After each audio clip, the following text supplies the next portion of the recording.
Il était presque minuit quand Léa rentra chez elle, les cheveux encore humides d'une pluie fine, le cœur plein de cette fatigue étrange qu'on ne sait pas nommer. L'appartement sentait la cire et le silence. Adrien dormait déjà, du moins elle le croyait.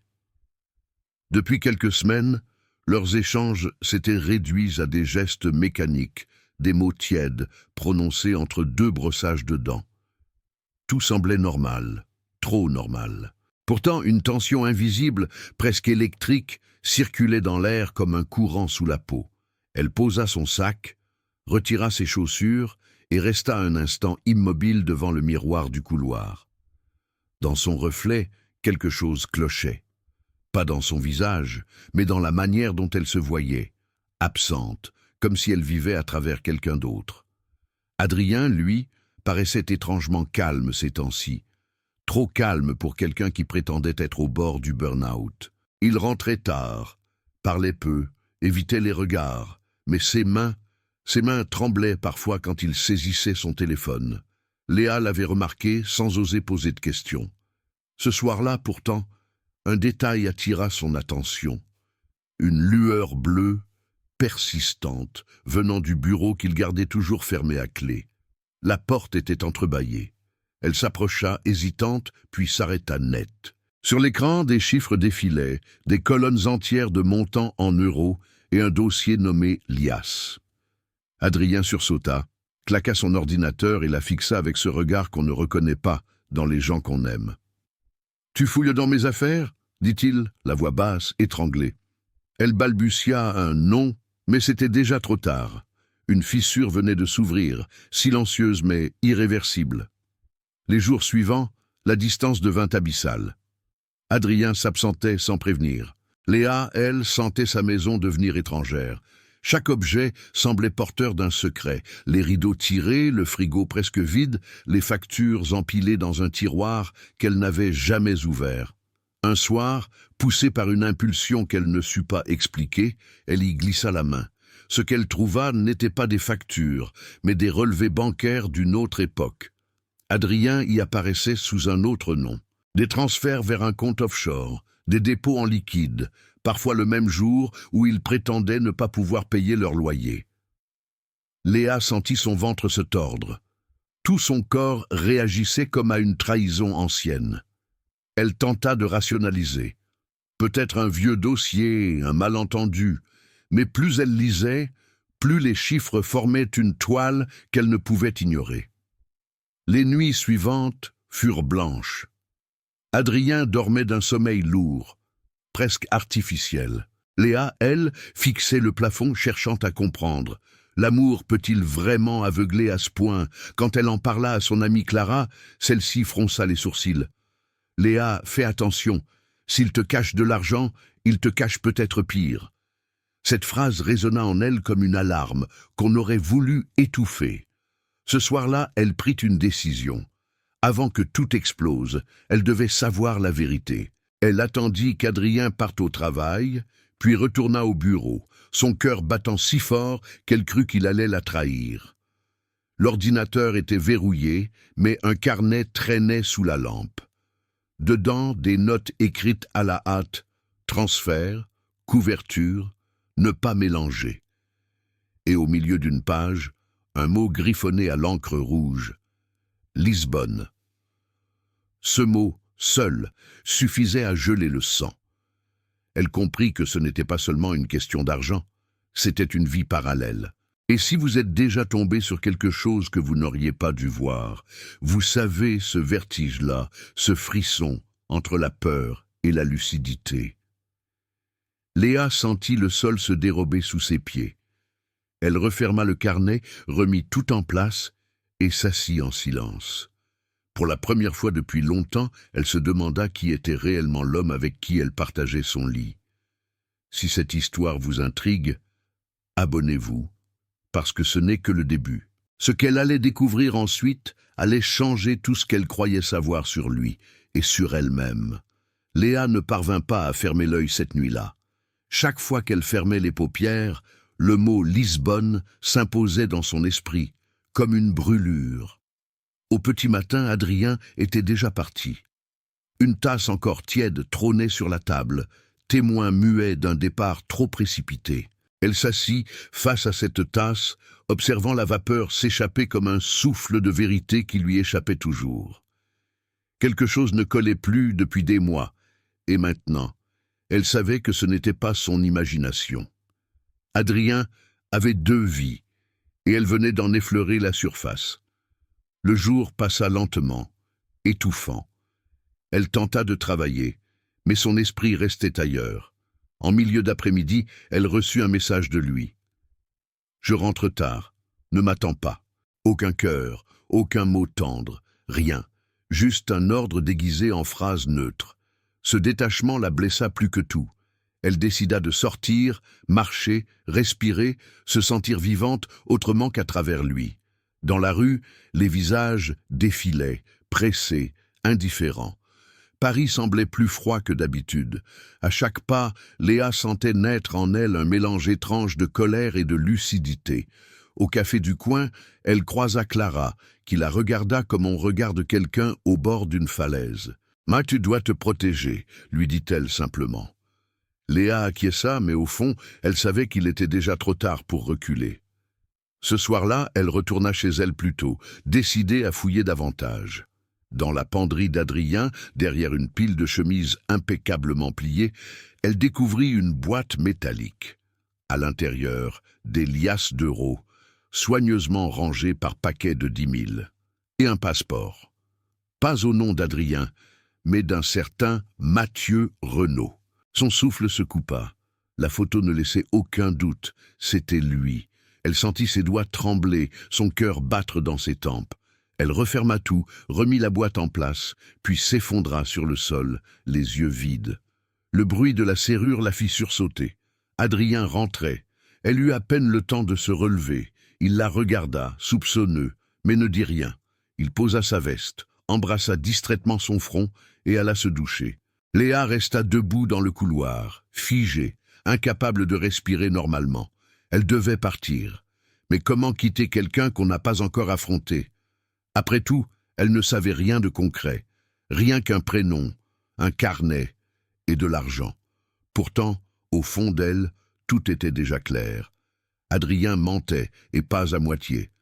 Quand il ressortit de la salle de bain, enveloppé d'une serviette, il la trouva assise sur le lit, le regard fixé sur lui. « C'est qui Mathieu Renaud ?» La question tomba comme un coup près. Un silence épais suivit. Adrien resta immobile quelques secondes, puis esquissa un sourire qui n'avait rien de rassurant. « Tu deviens parano, Léa. » Ce ton, moqueur, condescendant, la blessa au plus profond. « J'ai vu le passeport », répliqua-t-elle, la voix tremblante. Cette fois, le masque tomba. Adrien s'approcha lentement, comme un prédateur cherchant à regagner du terrain. « Tu n'aurais pas dû fouiller. » Il parlait doucement, presque avec tendresse, mais ses yeux brillaient d'une colère contenue. Léa recula d'un pas, puis 2. Elle sentit sa main heurter le bord de la table de chevet. Il se pencha, murmura « Ce que tu crois savoir, ce n'est rien. Mais si tu continues, tu regretteras. » Puis il quitta la pièce, claquant la porte du bureau derrière lui. Léa resta seule, les jambes coupées, le cœur battant à s'en rompre. Elle venait de franchir une ligne invisible. Cette nuit-là, elle ne dormit pas. Elle pensa à tout filmer, tout raconter. Après tout, combien de femmes se taisent jusqu'à disparaître dans le silence? Et si vous regardez cette histoire, dites-vous que parfois, un simple like ou un commentaire peut réveiller quelqu'un coincé dans une relation toxique. À l'aube, elle prit sa décision. Elle partirait.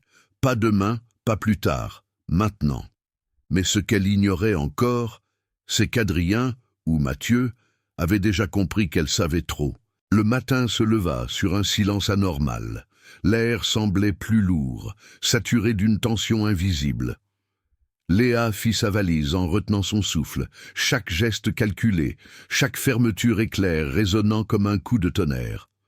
Adrien dormait encore, ou du moins elle l'espérait. Son téléphone vibra. Un message de Clara. « Tu es en sécurité ?» Elle répondit d'un doigt tremblant. « Pas encore. » Il fallait qu'elle parte avant qu'il ne se réveille. Elle attrapa son sac, ses clés et se glissa vers la porte d'entrée. Mais au moment où elle posa la main sur la poignée, une voix calme, presque amusée, résonna derrière elle. « Tu vas quelque part ?» Adrien se tenait là, torse nu, un café à la main, le regard si tranquille qu'il en devenait terrifiant. Léa sentit une vague glaciale lui traverser la poitrine. « J'ai besoin de prendre l'air, » tenta-t-elle. À 7 heures du matin, avec une valise, son sourire ne bougeait pas. Lentement, il s'approcha, posa la tasse sur la table, puis s'arrêta à quelques centimètres d'elle. « Tu crois vraiment que tu peux partir sans que je le sache ?» murmura-t-il. Son ton était doux, presque affectueux, mais ses yeux trahissaient autre chose, une froide détermination. Elle recula, mais il attrapa son poignet avec une précision méthodique. Pas de violence brute, juste ce contrôle absolu qui glace le sang. « Tu n'as rien compris, Léa. Si tu pars, tu détruis tout. » Elle essaya de se libérer, sans succès. « Tout quoi ?» lança-t-elle. « Tout ce que j'ai construit, tout ce que je protège. » Il la lâcha, soudain, comme si un fil venait de se rompre. « Lisbonne n'est pas ce que tu crois. » Ces mots sonnèrent comme un code. Elle voulut répondre, mais il quitta l'appartement sans un mot de plus, la laissant seule dans le chaos de ses pensées. Cette fois, elle ne réfléchit pas. Elle prit ses affaires et sortit. Dehors, l'air était glacial. Chaque pas résonnait dans la rue vide comme un battement de cœur trop fort. Elle prit le premier taxi venu, sans destination précise. « Roulez », dit-elle simplement. Le conducteur la regarda dans le rétroviseur, intrigué, mais obéit. En route, elle se souvint du carnet, du mot « Lisbonne ». Peut-être était-ce là la clé. Elle sortit son téléphone, chercha les vols. Le prochain partait dans 6 heures. Elle n'avait ni billet ni plan, mais une seule certitude. Elle devait comprendre avant qu'il ne la retrouve. À l'aéroport, elle sentit le vertige du vide. L'adrénaline la maintenait debout. Elle acheta un billet aller simple, sous son propre nom, consciente que c'était stupide. Mais fuir n'était plus une question de logique, c'était une question de survie. Dans la file d'attente, elle vérifia son téléphone. 3 appels manqués.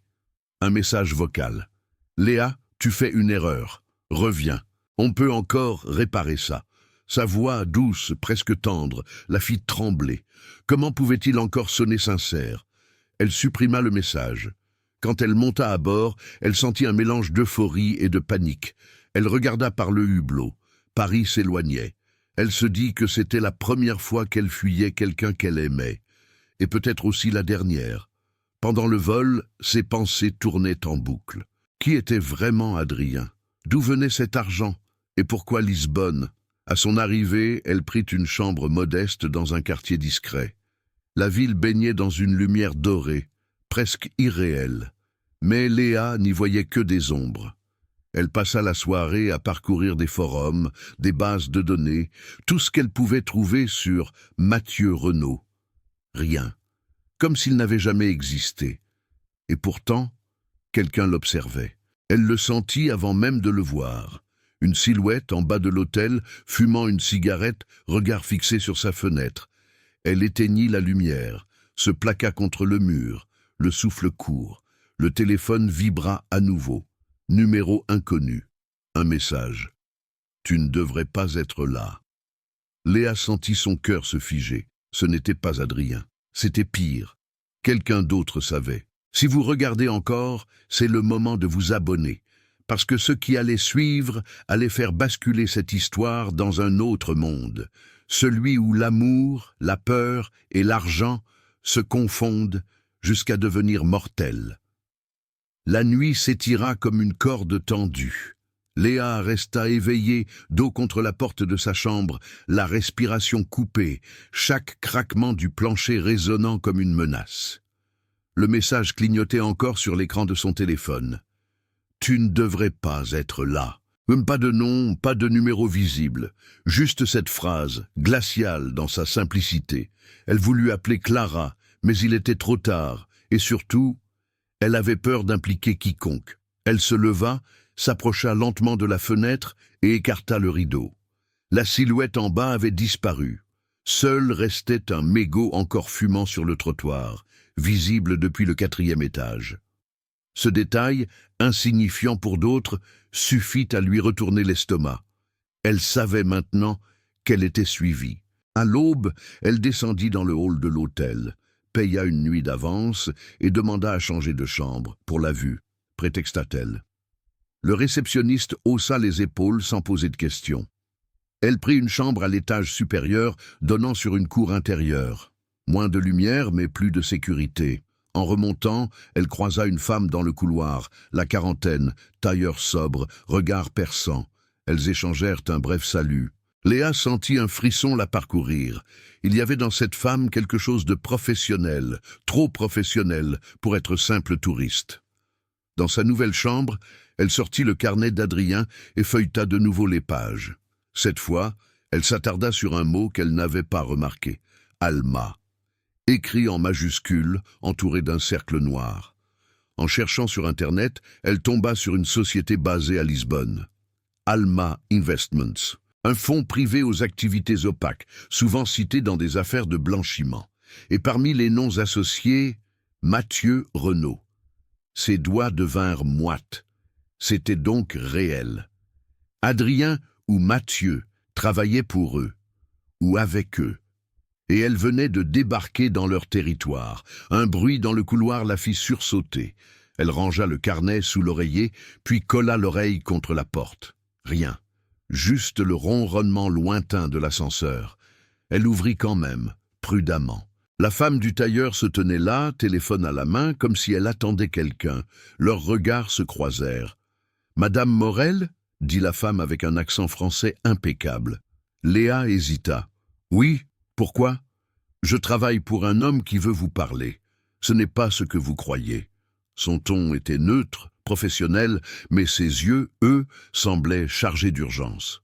« Je ne parle à personne. » Léa referma la porte, mais la femme glissa quelque chose sous le battant avant de s'éloigner. Une carte de visite, blanche, sans logo, juste un prénom, Inès, et un numéro local. Le papier tremblait entre ses doigts. Elle hésita tout le matin, le téléphone à portée de main, partagé entre la peur et la curiosité. Vers midi, incapable de supporter ce silence plus longtemps, elle appela. Une voix calme répondit « Vous avez bien fait, Léa. Qui êtes-vous ? Quelqu'un qui veut que vous restiez en vie. » Le ton était si direct qu'elle en resta muette. « Adrien vous a menti. Il n'est pas celui que vous croyez. Mais il n'est pas votre ennemi. Pas encore. » Léa sentit la pièce tourner autour d'elle.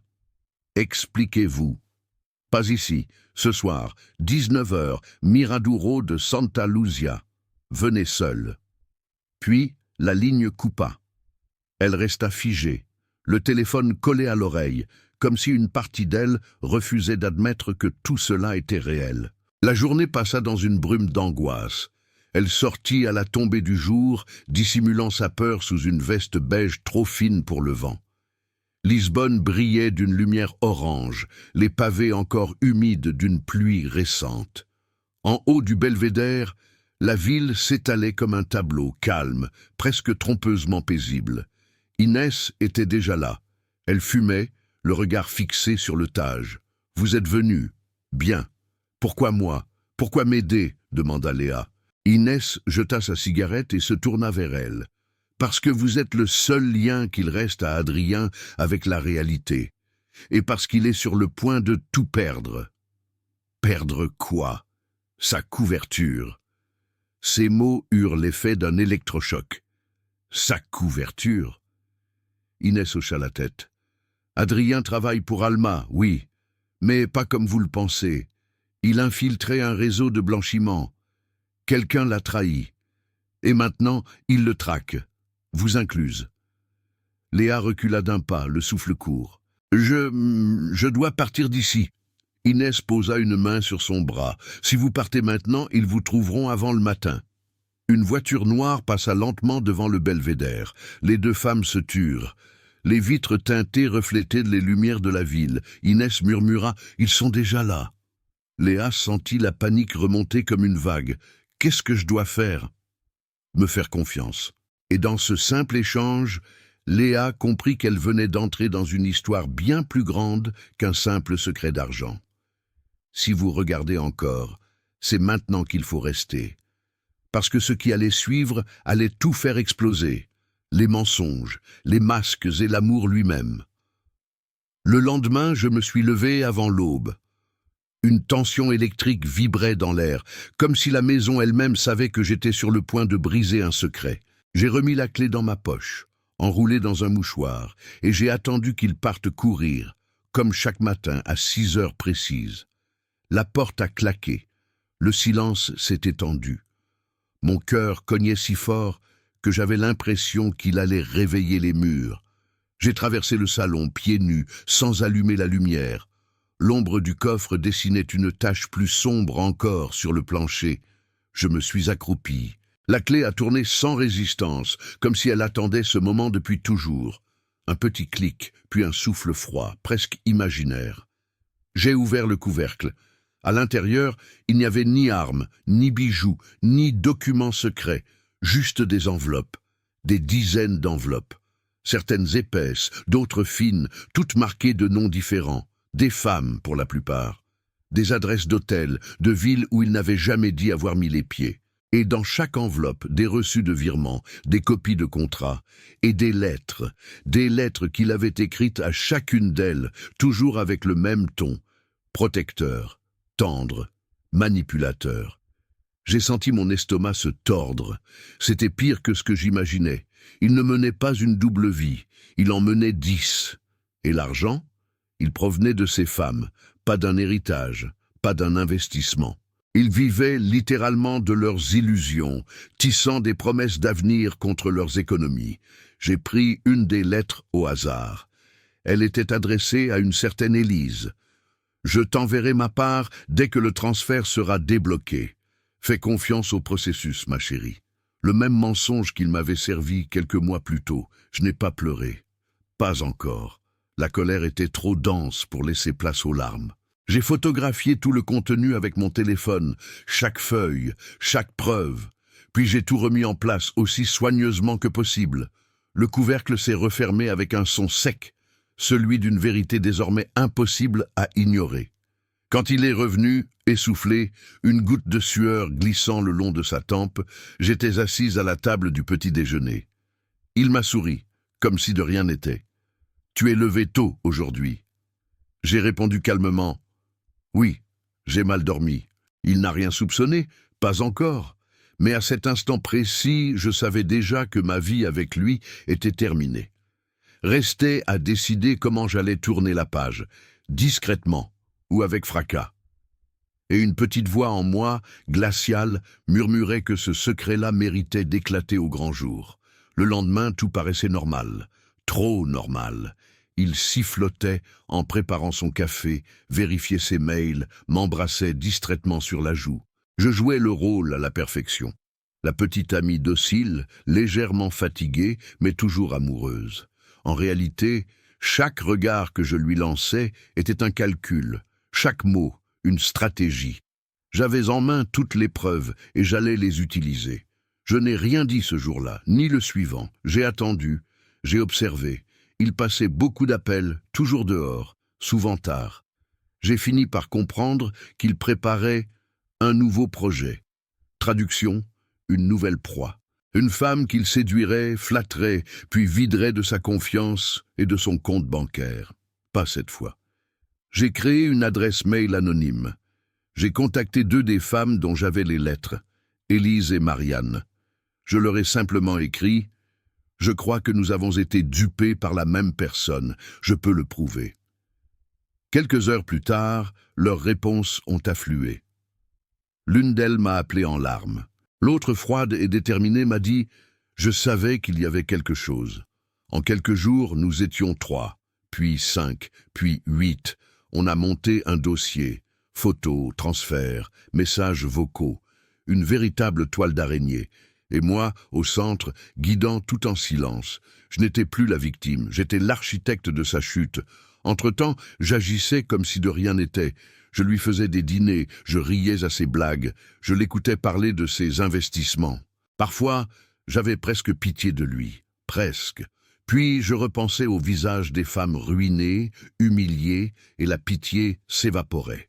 Quand tout a été prêt, j'ai déposé le dossier chez un avocat que Marianne connaissait.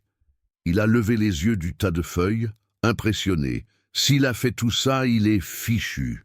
J'ai simplement hoché la tête. Je sais. Ce soir-là, j'ai fixé longtemps son visage pendant qu'il dormait, si tranquille, si sûr de lui. J'ai murmuré « Tu n'as aucune idée de ce qui t'attend ». Et pour la première fois depuis longtemps, j'ai dormi profondément. Le plan était en marche. Il ne restait plus qu'à choisir quand appuyer sur le détonateur. Et, croyez-moi, ce moment allait être spectaculaire. Léa observa la scène depuis l'ombre d'une allée, le dossier scellé contre sa poitrine comme une arme fragile. Autour d'elle, la ville bruissait d'une indifférence ordinaire. Klaxons lointains, conversations effilochées, une radio qui balbutiait une chanson oubliée. Mais pour elle, rien n'était ordinaire. Tout allait basculer ce soir. Elle avait organisé la rencontre dans un café discret du quartier de Chiado, un lieu aux tables en bois usées, aux lumières tamisées, où les secrets venaient facilement se confier au verre de Porto. Les femmes du dossier étaient là, dissimulées dans la pénombre, yeux rivés sur la porte. Chacune portait sur le visage cette étrange combinaison de colère et de libération, comme si la tante elle-même avait commencé à cicatriser des blessures anciennes. Léa, elle, tenait son calme comme on tient un fil de soie, avec une précision et une crainte sacrées. Elle pensa à toutes les heures passées à reconstituer la toile, aux nuits sans sommeil où elle avait transformé la douleur en stratégie. Tout cela pour un seul instant de vérité. Au fond du café, la porte s'ouvrit et il entra comme toujours, impeccable, sourire calculé, écharpe jetée sur l'épaule, regard de prédateur apprêté pour la proie la plus naïve. Il s'installa, ignorant la présence des autres, commandant un whisky sans glace comme pour sceller une habitude. Léa sentit un froid la traverser. Il ne ressemblait à rien de ce qu'elle avait connu. L'homme qui s'installait dans le fauteuil, face à elle, était un acteur d'un autre film, lisse, habile, prêt à jouer son rôle jusqu'à la fin. Elle s'avança, posa le dossier sur la table entre lui et elle, et provoqua le silence. Les conversations se figèrent, les tasses cessèrent de fumer, et le temps se rétrécit autour d'eux. « Adrien » dit-elle, d'une voix qui ne tremblait pas. Il leva un sourcil, amusé, plus qu'inquiet. « Tu veux de l'argent » demanda-t-il, souriant d'un air condescendant qui, auparavant, l'aurait fait fondre.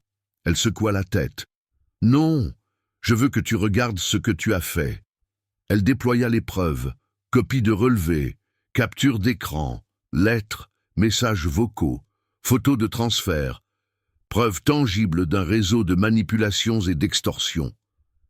Pour la première fois, sa voix se brisa, mais pas de faiblesse. C'était la cassure nette d'une lame. Autour d'eux, un murmure s'éleva.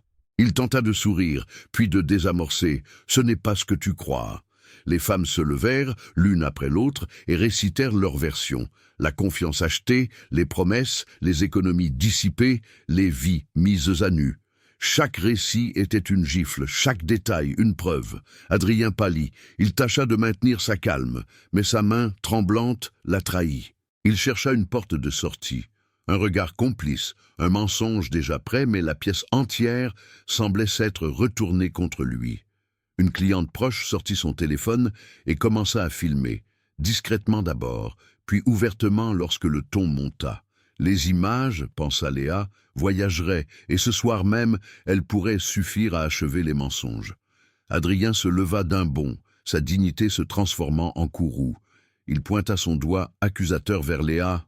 « C'est un piège. Tu veux me détruire ?» Sa voix claqua comme une porte. « Vous êtes manipulés !» dit-il aux femmes, essayant de retourner la culpabilité. Mais ces mots sonnaient creux. Les preuves reposaient sur la table, froides, implacables. Un silence lourd tomba. Puis, comme un animal blessé, il recula avant de se ruer vers la sortie. À l'extérieur, la rue était pleine, et il disparut dans la foule, comme effacé par l'ombre d'une nuit complice. Le monde, pensa Léa, ressemblait soudain à une scène de théâtre où tout le décor s'était effondré. Elles étaient en colère, Heureuse aussi, car la colère, quand elle est partagée, ne détruit pas seulement, elle relie. Elles partagèrent leurs contacts, jurèrent de s'entraider, de soutenir les plaintes, d'accompagner chaque geste légal nécessaire. Léa remit le dossier à l'avocat avec qui elles avaient rendez-vous le lendemain. Il téléphona à la première victime prête à porter plainte. Les premières lignes du récit public commençaient à s'écrire. Mais la victoire fut courte. À peine avait-elle quitté le café que le téléphone de Léa vibra. Un numéro inconnu. Un message. Sec. Tu as déclenché quelque chose qui te dépasse. Il y avait dans ces mots une menace froide, dénuée d'émotion, mais pleine de conséquences. Léa sentit la peur mordre son ventre. Pourtant, elle ne regretta rien. Elle avait choisi la lumière plutôt que le mensonge. Elle pensa à la réaction d'Adrien, comment il réagirait en sachant que son empire de papier se fissurait. Elle ne l'imagina pas reculer, mais riposter. Et dans cette certitude, une autre vérité apparut. Elle n'était pas seule. Les femmes, les journalistes, les avocats allaient transformer son acte en onde. Mais l'onde réveillerait également des forces prêtes à tout pour sauver leur intérêt. La nuit tomba plus rapidement qu'habitude, lourde de promesses et de dangers. Léa inspira profondément, tenant la peur comme on tient une flamme vacillante, consciente que chaque pas vers la justice l'exposait davantage. Si vous êtes encore là, vous savez maintenant que la vérité peut être un péril et une délivrance à la fois. Abonnez-vous, commentez si vous avez déjà vécu une trahison. Votre histoire peut donner la force à d'autres de sortir de l'ombre.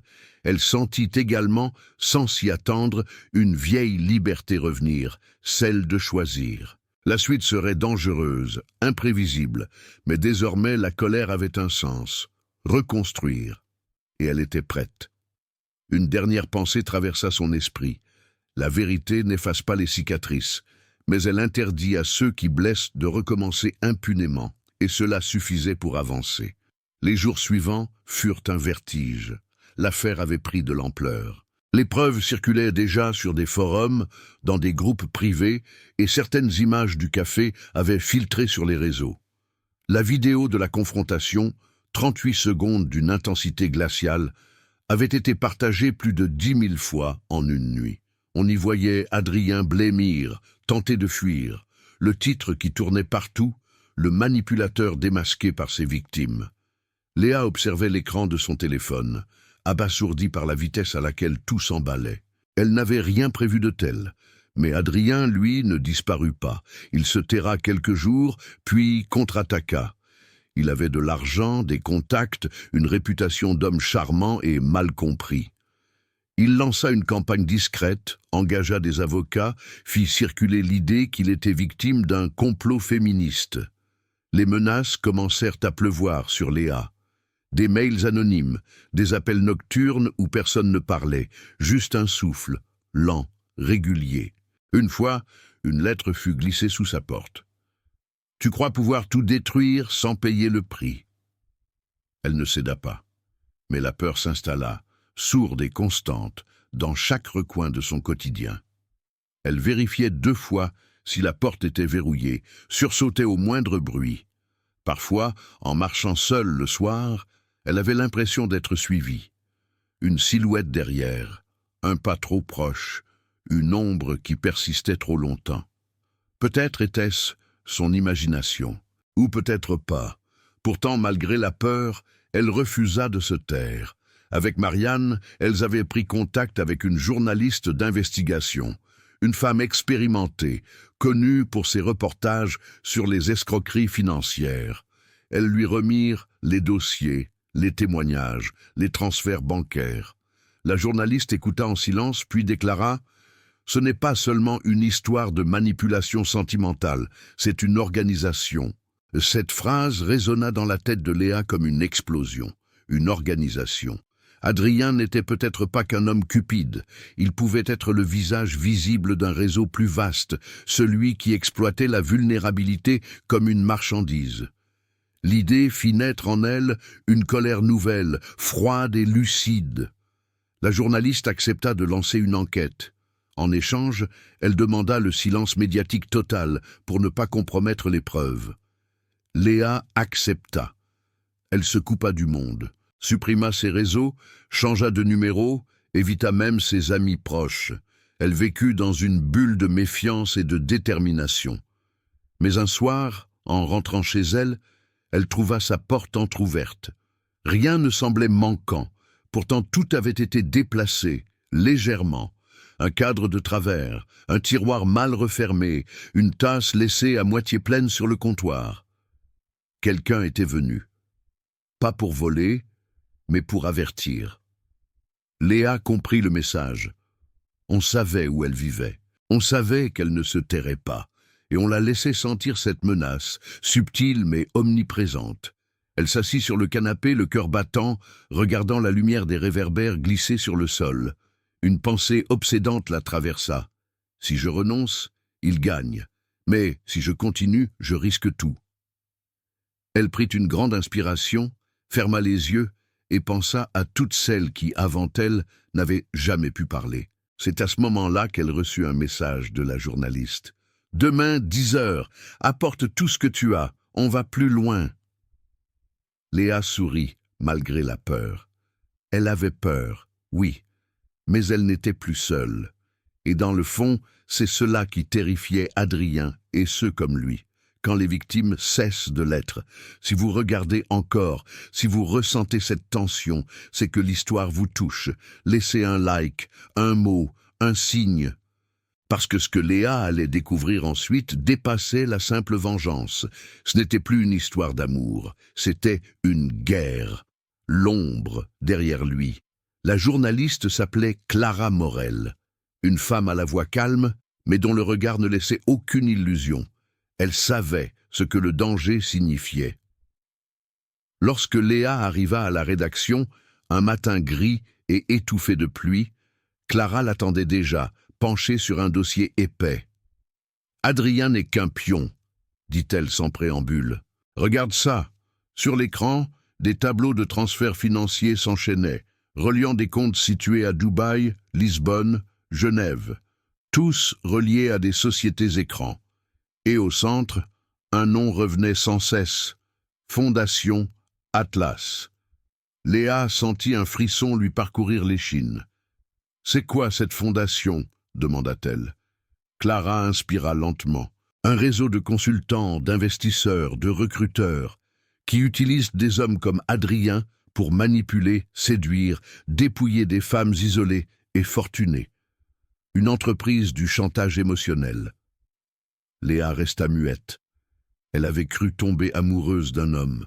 Elle s'était retrouvée face à une structure froide, déshumanisée, une machine à broyer la confiance. Clara continua. « Tu as fait tomber le premier domino. Maintenant, il faut aller jusqu'au bout. » Mais la route vers la vérité était pavée de menaces.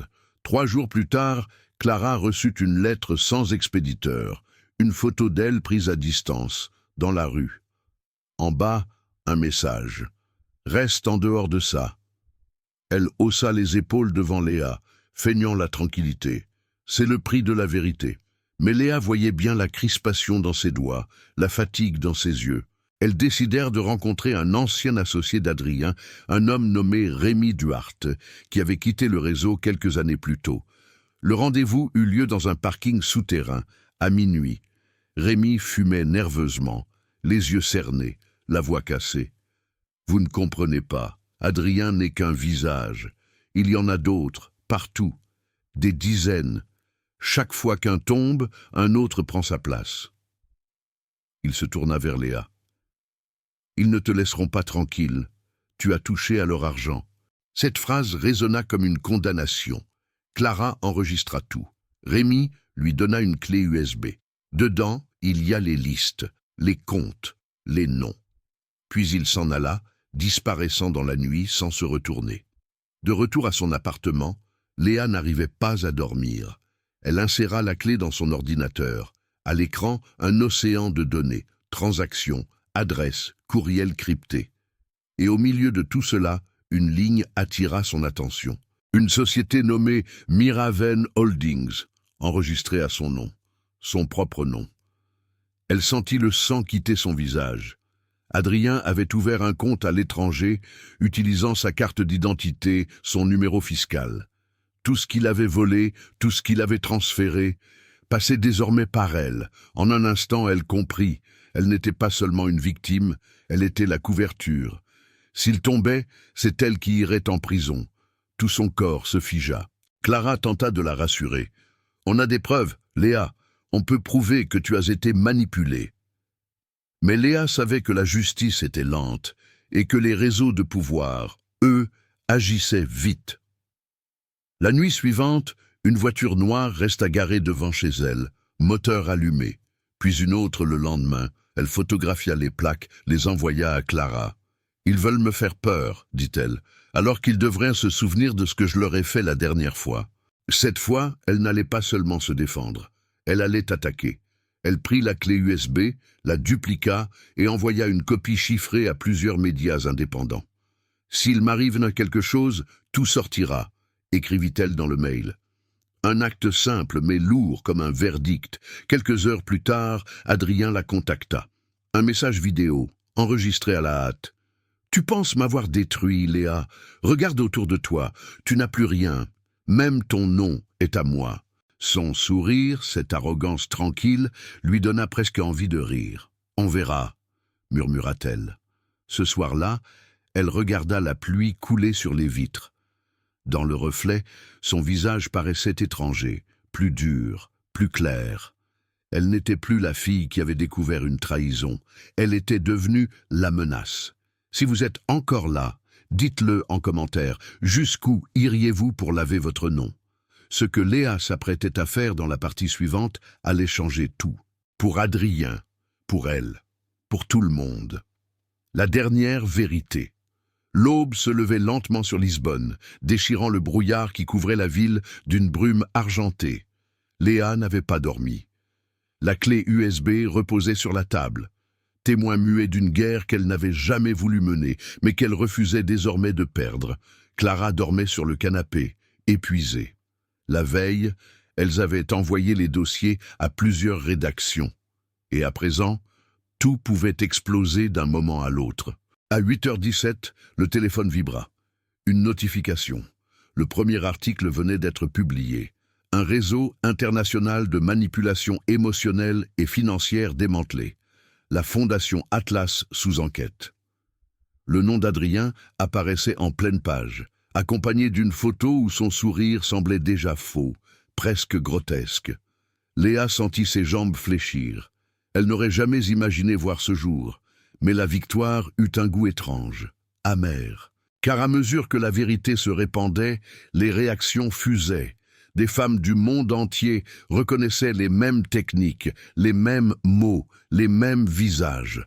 Le scandale prenait une ampleur inattendue, et très vite, les menaces reprirent, plus violentes, plus précises, une tentative d'effraction, une voiture renversée sur le chemin de Clara.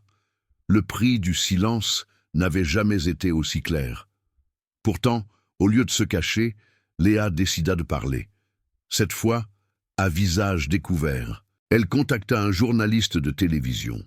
Dans un studio dépouillé, éclairé par une seule lampe, elle raconta tout.